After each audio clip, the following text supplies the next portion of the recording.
Hello everyone. बहुत सारे लोग आज हमारे साथ लाइव कनेक्ट हुए हैं। डेफिनेटली आज आप बहुत ज़्यादा एक्साइटेड हो गए। जितना एक्साइटेड मैं हूँ उससे भी ज़्यादा आप एक्साइटेड हो गए कि आज कुछ यार नया सीखने को मिलेगा। आज मेरा प्रयास रहेगा, जैसे आप पीछे पढ़ भी सकते हैं, कि आप अपनी फाइनेंशियल लाइफ को कैसे बदल सकते हैं। इसके ऊपर आज हम बात करने वाले हैं। मैं बिल्कुल प्रैक्टिकल बात करूँगा, क्योंकि आप में से ज़्यादातर लोग आज स्टूडेंट हैं। भाई मैं भी स्टूडेंट रह चुका हूँ। मुझे एग्जैक्टली पता है आप लोगों के दिमाग में क्या चलता है, क्योंकि मेरे दिमाग में भी कुछ वैसे ही चलता था, मेरे फ्रेंड सर्कल में भी कुछ दिमाग में वैसे ही चलता था। तो क्या चलता था, क्या हुआ ज़िंदगी में, क्या फ़र्क है, जो हम सोचते हैं उसमें क्या बदलाव आता है, हम बहुत सारी चीज़ों के ऊपर बात करने वाले हैं। तो सबसे पहले तो मैं अपनी ही बात कर लेता हूँ। भाई जब मैं कॉलेज में था तो मुझे आज भी याद है, मेरे कई सारे फ्रेंड्स होते थे। अच्छा, मैं थोड़ा सा अलग सोचता था। हो सकता है आप मेरे फ्रेंड्स की तरह सोचते हो सकता है मेरी तरह सोचते हो। तो अल्टीमेटली एंड में मैं आपको बता दूंगा कि आपके लिए क्या सही है क्या नहीं है। बट अभी है ना, आप ज़रा ध्यान से सुनिएगा कि लोग सोचते क्या है। ह्यूमन साइकोलॉजी के ऊपर हम बात करेंगे, फिर हम फाइनेंस की बात करेंगे। तो जब एक बच्चा कॉलेज में आता है ना, एक अच्छे कॉलेज में जाता है, एग्जाम्पल एनआईटी में जाता है, तो एनआईटी में आईआईटी में जाने के बाद उसे लगता है यार अब मैं यहाँ पर आ गया हूँ ना, इसके बाद मेरी नौकरी तो लग ही जाएगी, अच्छी नौकरी लग जाएगी और उसके बाद पैसा आएगा यार, बढ़िया पैसा आएगा। इतने पैसे का मैं क्या करूँगा। क्योंकि जब मैं दिल्ली यूनिवर्सिटी से पढ़ा हूँ, तो मैं आपको बता देता हूँ, जब मैं दिल्ली यूनिवर्सिटी में था तो उस टाइम पे एक प्रोग्राम होता था बीबीएस। तो और जगहों पे बीबीए होता है, तो दिल्ली यूनिवर्सिटी में बीबीएस होता है। तो एक मेरा फ्रेंड था, वो बीबीएस में था। तो उसे लगता था मैंने बीबीएस में अपनी यहाँ पर मैंने पढ़ाई करनी शुरू कर दी है तो मेरी जॉब तो लगी जाएगी। और वो बोलता था कि मेरी ना यार 1 लाख रुपए महीने की पुष्कर कम से कम नौकरी लगेगी, और मुझे नहीं पता यार मैं इतने पैसे का क्या करूँगा। अच्छा, मैं उसे कुछ नहीं बोलता था, क्योंकि यार मैं क्यों बोलूँ, वो अच्छा सोच रहा है अपने बारे में। हो सकता है आपको भी लगता हो, क्योंकि ज़्यादातर इंडियंस को लगता है कि 1 लाख रुपये एक महीने का कमाना एक बहुत अच्छी सैलरी है। अब किसी भी आम आदमी से पूछोगे तो बोलेगा डेफिनेटली बहुत अच्छी सैलरी है। डेफिनेटली मेरे सपने कुछ लगते। तो ऐसा ज़्यादातर लोग सोचते हैं। बट होता क्या है, जब फाइनल ईयर तक आए ना, सबका सिलेक्शन नहीं हुआ। मैं आपको रियलिटी बता रहा हूँ। बहुत सारे लोग सोचते हैं कि अगर हम सिर्फ आईआईटी तक चले जाएंगे ना तो बस हो जाएगा हमारा, हम एनआईटी में चले जाएंगे बस हो जाएगा। कोई ना कोई बढ़िया कंपनी आके, यार गूगल आके हमें उठाएगी, फेसबुक आके हमें उठाएगी और बढ़िया हमें पैकेज मिलेगा। हमें दिखाया जाता है करोड़ों रुपए के पैकेज मिलते हैं, बट जब हम फाइनल ईयर तक पहुंचते हैं ना, सबके साथ ऐसा नहीं होता। तो आज हम ना कुछ प्रैक्टिकल बातें करेंगे ना, समझेंगे। देखिए, आज लोगों को ऐसा लगता है कि डिग्री की ना बहुत बड़ी वैल्यू है, और खासकर हमने अगर एक कोई बहुत बढ़िया कॉलेज से अपनी पढ़ाई करी है तो उसकी बहुत ज़बरदस्त वैल्यू है। डेफिनेटली है, बट वैल्यू होती है इंसान की और इंसान की काबिलियत की। डिग्री की कोई वैल्यू नहीं होती, मेरे अकॉर्डिंग कोई वैल्यू ही नहीं है। कोई इंसान अगर आईआईटी से पढ़ लेता है तो आईआईटी तक जो पहुंचता है, सिलेक्शन, वो प्रोसेस डेफिनेटली एक टफ है, बट वो सिलेक्शन प्रोसेस से ही कई सारे बच्चे एलिमिनेट हो जाते हैं। तो ऐसा लगता है जो आईआईटी तक पहुंचा है या एनआईटी तक पहुंचा है वो डेफिनेटली एक काबिल बच्चा होगा, उसने पढ़ाई करी है, उसे काफ़ी सारी चीज़ें आती हैं तो वो वहाँ तक पहुंचा है, हमें समझ आता है। बट जब पैसे कमाने की बात आती है ना, तो फिर प्रैक्टिकल स्किल्स सामने आ जाती हैं, और ये प्रैक्टिकल स्किल्स बहुत इंपॉर्टेंट है। अभी हाल ही में ये शायद इससे पिछले साल की बात है, मैं आईआईटी जोधपुर में गया था, वहाँ पे एक सेशन दिया था मैंने। तो वहाँ के बच्चों से मैं मिला। मिलने के बाद मतलब मेरा अपना बिलीफ था, क्योंकि यार मेरा आईआईटी में सिलेक्शन नहीं हुआ, मैं आपको साफ बताऊँ। मैंने भी आईआईटी के लिए प्रिपेयर किया था, मैंने एग्जाम भी दिया था, ऑल्दो मैंने अपनी रैंक वगैरह कुछ खास देखी नहीं, मुझे पता आएगी भी नहीं। तो क्योंकि मैंने इतना अच्छा एग्जाम दिया ही नहीं था, मुझे पता ही था, पहले ही पता होता है लोगों को, मतलब वो कितने पानी में उन्हें पता होता है। जैसे मुझे पता था कि मैं उतने पानी में नहीं हूँ, तो मुझे लगता था कि यार आईआईटी के जो बच्चे होते हैं ना बिल्कुल अलग होते हैं। बट जब मैं उनसे मिलने गया, सो मुझे सबसे बड़ी कमी क्या लगी कि उनके अंदर प्रैक्टिकल स्किल्स नहीं है यार। मतलब वो जो बातें कर रहे हैं ना, वो स्टार्टअप्स की बातें कर रहे हैं, मतलब कोई सर नहीं है, कोई पैर नहीं है। आइडिया मतलब इम्प्लीमेंट भी कैसे करोगे, जो तुम बोल रहे हो वो करके तो दिखाओ, वो होगा नहीं। तो कहीं ना कहीं मुझे लगा यार सारे बच्चे यहाँ से नहीं, इनका अच्छा फ्यूचर नहीं होने वाला, सबका नहीं होने वाला। क्यों? क्योंकि वो जो सोच रहे हैं, जो दिमाग में चल रहा है, कहीं ना कहीं उसी में कुछ ना कुछ गड़बड़ है। और फिर मैं स्किल्स की तो बात ही करूंगा। होता क्या है, हम जिस एनवायरनमेंट में होते हैं ना, वैसा सोचना शुरू कर देते हैं। आप किसी अच्छे कॉलेज में जाते हो तो वहाँ पे डेफिनेटली एक कैटेगरी ऑफ स्टूडेंट्स होते हैं, तो एक तरीके से सोचते हैं। बट मैं आपको यहाँ पे एक चीज़ गाइड करूँगा कि आपको ना अपना फाइनेंशियल फ्यूचर जो देख रहे हो ना आप, उसमें एक काम आज ही करिए। आप ना लिस्ट बनाइए 10 लोगों की। ये 10 लोगों की ना एक लिस्ट बनानी है आपको, जिनके साथ ना आज आप टाइम स्पेंड करते हो। उन 10 लोगों की लिस्ट ना बहुत टाइम लगा के, कोई जल्दी नहीं है मुझे, आप सोचिए सुबह किससे मिलते हो, अच्छा सुबह जिम जाते हो, चलो जिम ट्रेनर से मिलते हो। सुबह लेट उठते हो तो किससे मिलते हो, लिखो। अच्छा मैं गर्लफ्रेंड से मिलता हूँ, गर्लफ्रेंड से मिलते हो, नाम लिख दो गर्लफ्रेंड का, कोई दिक्कत नहीं, आप लिख दो। आप उसके बाद शाम को अपने एक फ्रेंड से मिलते हो जिसके साथ आप आराम से स्मोक करते हो, वो लिख दो, जो करते हो लिख दो। आप 10 लोगों के नाम लिख दीजिए, आप घर पे रहते हैं, अपने मम्मी पापा का भी नाम उसमें लिख सकते हैं। So you can write 10 names जिनके साथ भी आप पूरे दिन में टाइम स्पेंड करते हैं। अब मैं आपको एक बहुत इंपॉर्टेंट चीज बोलने वाला हूं, इसे आपको जिंदगी भर याद रखना है। इन 10 लोगों की जब आपने लिस्ट बना दी तो कुछ इस तरीके से आप एक लिस्ट बनाओगे, आप नेम्स लिखोगे 10 लोगों के। यहां पे आपने 10 लोगों के नेम लिखे, 1 2 3 4, आपने इस तरीके से 10 लोगों के नेम लिखे। उसके बाद ये बहुत इंपॉर्टेंट है, ध्यान देना, यहां पे लिख देना इनकम। अब मान लेते हैं यहां पे आपने अपने फादर का नाम लिखा था, आपकी फादर की सैलरी है 50,000 रुपए, आप लिख दो। आपने अपने फ्रेंड का नाम लिखा जो बड़े अच्छे से सुट्टा मारता है, उसकी कोई इनकम नहीं है, या वो मान लो फ्रीलांस करके 5 10 20 हज़ार कमा लेता है, जो भी करता है वो, आपने यहाँ पे 20,000 लिख दिया। आपकी गर्लफ्रेंड है, गर्लफ्रेंड अभी कुछ नहीं कमाती, आपने 0 लिख दिया। सिमिलरली जो भी इनकम आ रही है ना, आप लिखते जाओ। आप अपने प्रोफेसर के साथ टाइम स्पेंड करते हो, उनकी सैलरी है 2 लाख रुपए महीना, आप यहाँ पे 2 लाख लिख दो। आप इस तरीके से ना लिखते चले जाइए। उसके बाद आपको क्या करना है मैं आपको बताऊंगा। आप उसके बाद 3rd कॉलम डालिए, और ये है और भी important, and that is health. अब हेल्थ के अंदर ना आप यहाँ पे एक काम कीजिएगा, आप आउट ऑफ यहाँ पे 10 मार्क्स दीजिए। मतलब आपके फादर की हेल्थ आउट ऑफ 10 कितनी है। आप कहते नहीं जी फादर को तो डायबिटीज है, फादर को तो बीपी की भी प्रॉब्लम है, बट फादर की हेल्थ बहुत अच्छी नहीं है, तो आउट ऑफ 10 आप उन्हें हो सकता है 4 मार्क्स दें। आप अपने फ्रेंड के साथ टाइम स्पेंड करते हैं, स्मोक करता है, आपको लगता है बहुत अच्छी तो नहीं है, बट चलो मैं उसे 7 दे देता हूँ आज की डेट में। आपकी गर्लफ्रेंड की हेल्थ आपको लगता है बहुत अच्छी है, तो बहुत फिट रहती है, तो आपने उसे 9 रैंक दे दी। आपकी मदर की आपको हेल्थ लगता है कि अच्छी है, आपने उन्हें कुछ भी मतलब 8, या आपकी प्रोफेसर की हेल्थ अच्छी है, आपने 8 दे दिया। तो इस तरीके से आप हेल्थ के लिए भी मार्क्स दीजिएगा। अब इसके बाद आपको क्या करना है, आपको इसके बाद उनका सोसाइटी में स्टेटस आपके अकॉर्डिंग कैसा है, आप यहाँ पे स्टेटस आउट ऑफ 10 मार्क्स दे दीजिए। आप यहाँ पे आउट ऑफ 10 मार्क्स दे दीजिए। आपके फादर का सोसाइटी में बहुत अच्छा स्टेटस है, आपने 9 मार्क्स दे दिए। सिमिलरली आपका फ्रेंड है, उसका आपने मार्क्स दे दिए जी बहुत अच्छा स्टेटस नहीं है, 2 नंबर। आपकी गर्लफ्रेंड का स्टेटस ठीक ठाक है, आपने 6 नंबर दे दिए। प्रोफेसर का स्टेटस बहुत अच्छा, आपने 10 नंबर दे दिए। इस तरीके से आपने सबके मार्क्स दे दिए। अब आपने यहाँ पर नाम लिखा है, इनकम लिखी है, हेल्थ लिखा है, स्टेटस लिखा है। अब आपको इससे क्या फर्क पड़ता है, यार क्या करा रहे हो सर।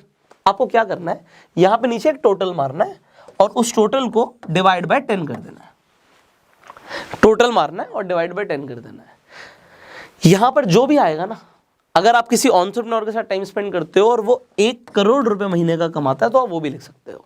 ठीक है, तो इस तरीके से आपको एक एवरेज लेके चलना है कि भैया मंथली कितनी इनकम है, और आपका जो टोटल आएगा divide by 10, that's your future and that is your present. आपको समझना है कि भैया इन लोगों के साथ टाइम स्पेंड कर रहा हूं ना, तो मैं ऐसा ही बन रहा हूं। मेरी हेल्थ, इनका जो एवरेज होगी ना, वही आपकी हेल्थ का एवरेज आएगा। तो यहां पे प्लस करने के बाद जो भी आए, टोटल का डिवाइड बाय 10 कर दीजिएगा। वहां पे स्टेटस का जो भी आ रहा है, टोटल का डिवाइड बाय 10 कर दीजिएगा। तो आपको पता लग जाएगा आज की डेट में आपकी सोसाइटी में क्या इज्जत है, आपकी हेल्थ और आपकी इनकम, और ये चेंज नहीं हो सकती। आप कहो कि ऐसा हो सकता है, नहीं जी मैं तो 10 करोड़ रुपए महीना कमाऊंगा, और आपके आसपास के लोग 10-20 हज़ार रुपए महीना कमा रहे हैं, हो ही नहीं सकता, मैं गारंटी दे सकता हूं। मैं लाखों लोगों से मिल लिया भाई, मैं लाखों लोगों से मिल लिया, उसके बाद आपको ये बता रहा हूं कि ये हो ही नहीं सकता। आपकी इनकम क्या होगी ये टोटली डिपेंड करता है आप किन लोगों के साथ उठते हो, बैठते हो, सोचते हो और इंटरेक्ट करते हो, आइडियाज एक्सचेंज करते हो, तो आपकी एवरेज आएगी आएगी। सिमिलरली आप जिन्हें फॉलो करते हो, अगर आप उनकी किताबें पढ़ते हो तो वहां पर नाम लिख सकते हो। अगर एग्जाम्पल के लिए आप वॉरेन बफे को फॉलो करते हो, आपने यहाँ पे वॉरेन बफे का नाम लिख दिया, ओ माय गॉड, आपका सब कुछ हिल जाएगा, आपका फ्यूचर बिल्कुल अलग होने वाला है, क्योंकि आपकी एवरेज बिल्कुल चेंज हो जाएगी ना, एवरेज ही चेंज हो जाएगी।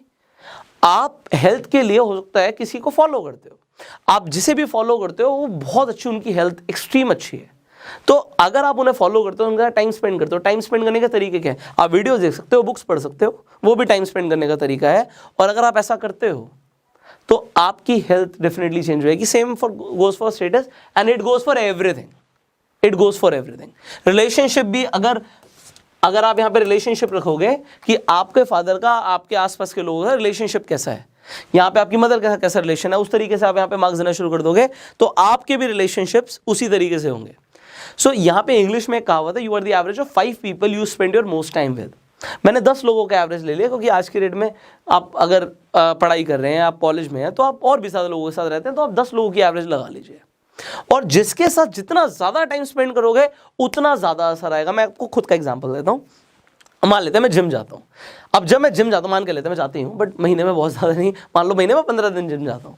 तो अगर मैं जिम जाता हूँ, अब जिम में मैं अपने ट्रेनर के साथ, जिसकी बॉडी बहुत अच्छी है, मैं टाइम स्पेंड करता हूँ दिन का 1 घंटा, वो भी महीने में 15 दिन।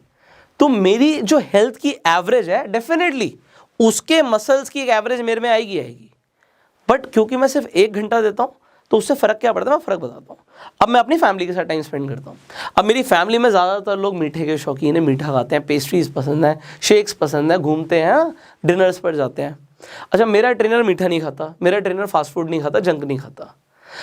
तो अब मैं बीच का एवरेज बन चुका हूँ, और मैं किसकी तरफ ज़्यादा इंक्लाइंड हूँगा, ट्रेनर की तरफ या अपनी फैमिली की तरफ? आप कहोगे फैमिली की तरफ। अब मेरी फैमिली में ऑलमोस्ट सबके अकॉर्डिंग मेरा पेट थोड़ा सा कम है, क्योंकि ट्रेनर की एवरेज से फर्क पड़ गया, सब ट्रेनर के पास नहीं जाते। तो हर किसी से फर्क पड़ता है। आप जिन लोगों के साथ हो उनका असर आपके ऊपर आएगा ही आएगा। आज इस वीडियो से आप मुझे सुन रहे हो, मेरे थॉट्स जो भी व्हाटएवर आई हैव, उसकी एक एवरेज आप में जाएगी। तो आने वाले टाइम के लिए, जिंदगी भर के लिए याद रखना है कि आपको इसका असर मिलेगा ही मिलेगा। तो आपको ये भाई साहब, ये जो स्टार्टिंग में नाम लिखे थे ना, 10 नाम, ये बहुत केयरफुली चूज कर रहे हैं। अगर आपकी फैमिली में ऐसे लोग हैं जो नेगेटिव बातें करते हैं, अगर आपके आसपास के फ्रेंड सर्कल में ऐसे लोग हैं जो बहुत छोटी बातें करते हैं, तो आपका फ्यूचर कोई बहुत बड़ा नहीं है। आपको उन लोगों को बदलना पड़ेगा। And I am sorry to say, but ये फैक्ट है, जो मेरे स्कूल के फ्रेंड्स थे आज वो मेरे फ्रेंड्स नहीं है, फ्रेंड्स चेंज हो गए। जो कॉलेज के फ्रेंड्स थे आज वो मेरे फ्रेंड्स नहीं है, चेंज हो गए। क्योंकि फ्रेंड वो होता है जिसके साथ हम कॉमन फ्यूचर शेयर करते हैं। मतलब हो सकता है कुछ लोगों को मेरी बात बुरी लगे, भाई लंगोटिया यार है तो लंगोटिया यार है, बट तुम दोनों का फ्यूचर सेम है। फिर समझ रहे हो, लंगोटिया यार आप चेंज भी कर सकते हो भाई, ठीक है। अब इससे एक लेवल ऊपर की बात करते हैं। अब एग्जाम्पल के लिए आपको यहाँ पे, अभी हमने पैसे की बात करी, अब हम रिलेशनशिप की भी बात करते हैं। आपको एक लड़की पसंद आती है जिसका स्टेटस बहुत ऊपर है, बट वो आपसे बात नहीं करती। क्यों करे भाई, क्यों करे? आप समझ रहे हो, सेम लेवल पर या आपको अपना लेवल रेस करना पड़ेगा। सिंपल सा एक उसूल है, अगर आपको ग्रो करना है ज़िंदगी में, आपको जो चीज़ें चाहिए, देखो आपके पास, मान लेते हैं मैं अपनी बात करता हूँ, आज मेरे पास रोल्स रॉयस नहीं है। हाँ, मैं खरीद सकता हूँ, इतने पैसे हैं मेरे पास, बट मैं एक एग्जांपल दे रहा हूँ कि आज मेरे पास रोल्स रॉयस नहीं है। क्यों नहीं है? क्योंकि मैं जिन लोगों के साथ आज आसपास बैठ रहा हूँ ना, उनके पास नहीं है। दैट्स द रीज़न, उनके पास नहीं है। जिस दिन मैं ऐसे लोगों की कंपनी में रहूँगा जिनके पास, सबके पास रोल्स रॉयस है, तो मेरे पास अपने आप आ जाएगी, अपने आप। It is automatic. अब एक मैंने और एग्जांपल लिया था रिलेशनशिप का। मान लेते हैं एक लड़की आपको लगता है स्टेटस में बहुत ऊपर है, तो आपके साथ वो लड़की रिलेशनशिप में कैसे आएगी? वो तब आएगी जब आप अपना स्टेटस ऊपर बिठाओगे और ऊपर लेकर जाओगे। और उसके लिए आपको क्या क्या करना पड़ेगा, ये नोट डाउन करो, और ये सोचो कि वो जो लड़की है वो किस तरीके के लड़के के साथ रिलेशनशिप में आएगी। आप वैसे नहीं हो, बट क्या आपके आसपास के सर्कल में ऐसे लोग हैं? अगर आपके आसपास के सर्कल में ऐसे लोग हैं तो उसका असर आप पे भी पड़ेगा। And you will have a similar girl, not the same girl. I am just example के लिए बात कर रहा हूँ। It is not just for girl, it is also for a boy. It goes for everybody, it goes for everything in the world. आपका घर, ये जितने 10 लोग थे ना, इनकी एवरेज के घर के बराबर ही होगा। अगर ये लोग 100, 150, 200 गज के एवरेज में घर है इनका, हम दिल्ली एनसीआर में गज की बात करते हैं, अलग अलग इंडिया में अलग अलग जगहों की बात करते हैं, तो स्क्वायर यार्ड, स्क्वायर मीटर, जो मर्जी बोलिए, तो जो भी एवरेज है ना, उसका एवरेज होगा आपका भी। बट अगर यहाँ पे एवरेज चेंज हो गई तो आपकी भी एवरेज चेंज हो जाएगी। सो ये जो एवरेज का आज मैंने कंसेप्ट बताया, आई थिंक आज के लिए आपके लिए इतना सीखना काफ़ी है। अगर आपने इसे ही समझ लिया तो फाइनेंशियल लाइफ क्या, everything will change. And this is the most important thing according to me. तो मेरी लाइफ में मैं इसे बहुत फॉलो करता हूँ। आपको इससे क्या रिजल्ट्स आते हैं आप लेटर ऑन मेरे साथ शेयर कीजिएगा। Thank you so much for connecting with me today. And मुझे बहुत अच्छा लगता है कि बहुत सारे ऐसे लोग हैं, मैं अपनी बात करूं तो एक टाइम ऐसा था यार, मतलब मैं खुद एक्टिवा चलाया करता था एंड वो भी मैंने पापा से बड़ा रिक्वेस्ट करके ली थी। और आज मुझे बड़ा अच्छा लगता है कि पापा जिन चीज़ों के बारे में सोचते भी नहीं है वो भी मैं उन्हें ला के दे देता हूँ। तो मैंने बड़ी मेहनत करी यार ज़िंदगी में, एफर्ट्स करें, आज वो सारी चीज़ें दिखती नहीं है क्योंकि स्ट्रगल ना भूल जाते हो कुछ टाइम बाद, बट स्ट्रगल डेफिनेटली होता है। बट जब आपका ना पैशन इन्वॉल्व होता है ना किसी चीज़ में, तो आपको है ना पेन ध्यान नहीं देता, आपको उस पेन पे फोकस नहीं जाता। सो अगर आप जिस फील्ड में पैशनेट हो ना, ठीक है, आज आपने मान लीजिए इंजीनियरिंग चूज कर ली, बट मैंने ना कई ऐसे लोगों से मैं मिला, मुझे आज भी याद है, मैं बचपन में ना उस पर गया था, ऑटो एक्सपो होता है दिल्ली के अंदर, तो वहाँ पे फरारी का एक काउंटर था, तो मैं वहाँ पे गया, तो हम बड़े पैशनेट थे, मुझे भी ऐसा सपना था मेरा कि मैं IIT में जाऊँगा, ऐसा होगा, कल को वैसा होगा। तो मैंने उससे बात करी, तो मैंने कहा सर यहाँ पे तो आपको बहुत अच्छी सैलरी मिलती होगी। उसने कहा बहुत बढ़िया सैलरी मिलती है, वो बहुत मज़ा आता होगा आपको, आप बाहर कंट्रीज़ भी घूमते हो। उसने कहा हाँ बिल्कुल घूमता हूँ। तो मैंने कहा आपने कहाँ से इंजीनियरिंग करी? उसने कहा मैं इंजीनियर हुई नहीं। मैंने कहा फिर आप फरारी में कैसे काम कर रहे हो? तो उसने बताया मैंने तो कोई नॉर्मल सा ग्रेजुएशन का कोर्स किया हुआ, मैं अपना कैसे, बट उसकी पर्सनालिटी, उसकी स्किल्स डेफिनेटली थी। तो उसने ये चीज़ बोली कि ये मैटर नहीं करता, अगर आप में काबिलियत है, आपके अंदर स्किल्स है ना, तो कंपनीज अपने आप चाहेंगी कि आप उनके लिए काम करो। बट अगर आप में काबिलियत नहीं है ना, तो डिग्री सिर्फ it is a piece of paper. So focus on skills, and आज मैंने आपको बताया कि average, so focus on these things and your life will change. Thank you so very much.